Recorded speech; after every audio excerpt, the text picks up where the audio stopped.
Ciao ciao ciao. Bentrovati nella nostra CDA. Chiacchiere dell'arte. Io sono Michele Modesto Casarin, compagnia Pantachin, e oggi vi voglio parlare di una maschera molto famosa del teatro italiano e della commedia dell'arte. Camicia rossa, colore rosso dominante della maschera. Sto parlando della maschera del Garibaldino. No, sto scherzando.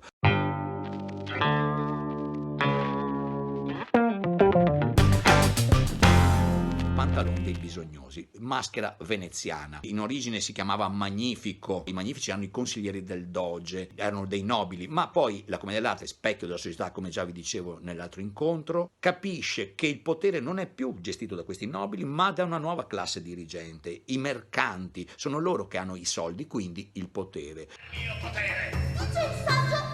L'amore del potere è l'amore di se stessi! Sì, il mio!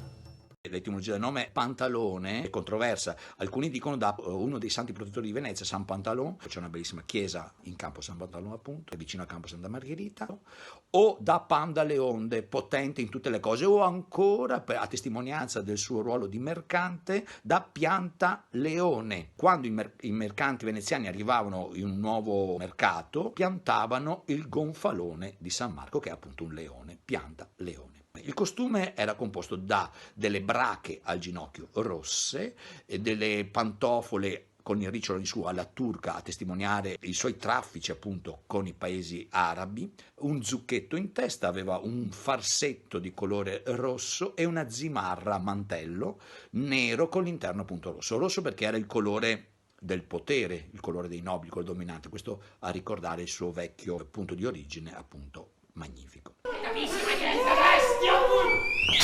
Regina, se vuole coparmi, copere! Se vuole coparlo, Ah, copere! sì! Portava anche una maschera nera arcigna con un naso molto adunco, come un artiglio, una maschera da corvo, perché il corvo era un animale mefistofelico. Nell'iconografia medievale rappresenta il demonio. Ogni strega aveva sulla sua spalla un corvo. È l'uccello del malaugurio, il caronte che porta le anime dei morti nell'aldilà. Pantalone quindi incarnava in sé il male del mondo, avaro, dal linguaggio estremamente scurrile, lascivo, sempre arrabbiato con i suoi servi, dalla bastonata sempre pronta, sempre innamorato di ragazze troppo giovani.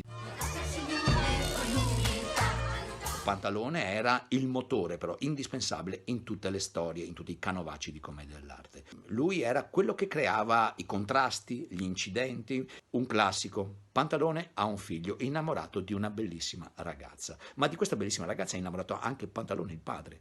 Quindi per gelosia cosa fa? Manda il figlio a studiare a Bologna e lui travestito in modo che non lo riconosca e si spaccia molto spesso per un capitano, per un altro personaggio più giovane, va al balcone a fare la serenata a questa bella giovane. Nel frattempo lo stesso figlio che era stato mandato a Bologna ritorna a Venezia per fare la serenata, anche lui travestito, e trova sotto il balcone il padre. I due non si riconoscono. Da lì nasce chiaramente tutta la storia, gag, lazzi. Certo che volgo la sua!